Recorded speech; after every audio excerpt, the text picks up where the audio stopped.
அப்போ எம்ஜிஆரை கூப்பிடலாமா அப்படின்னு கேட்குறாங்க. நமக்கு அவருக்கு என்ன சண்டையா பூசலா எதுவுமே கிடையாது. சின்னவரை கூப்பிடுங்களேன்னாங்க. எம்ஜிஆரை சின்னவர்னு தான் திரையுலகத்தினர் சொல்லுவாங்க. சின்னவர்கிட்ட கேளுங்க அப்படின்றாங்க. உடனே ஏவிஎம் சரவணன், ஆரூர் தாஸ், வசனகர்த்தா ஆரூர் தாஸ், ஏவிஎம் சரவணன், ஆரூர் தாஸ், ஏசி திருலோகச்சந்தர் 3 பேரும் எம்ஜிஆர்கிட்ட போகிறாங்க. எம்ஜிஆருக்கு ரொம்ப சந்தோஷம். ஏவிஎம் படத்தில் நான் நடிக்கிறேன் அப்படிங்கிறது ரொம்ப சந்தோஷமாக பெருமையாக இருக்குங்க. சரி, கதை என்ன அப்படிங்கிறாரு. கதையை சொல்கிறாங்க. இந்த மாதிரிங்க, நீங்கள் ஒரு பெரிய தொழிலதிபர் அப்படி இப்படின்னு அந்த அன்பேவா படத்தினுடைய கதையை ஏசி திருலோகச்சந்தர் சார் சொல்கிறாரு.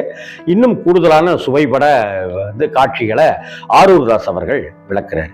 இந்த படம் அப்படியே சிம்லாவில் படமாக்குறோம் அப்படின்ட்டுலாம் சொல்லிட்டு ஏவிஎம் சரவணன் சொல்கிறார்.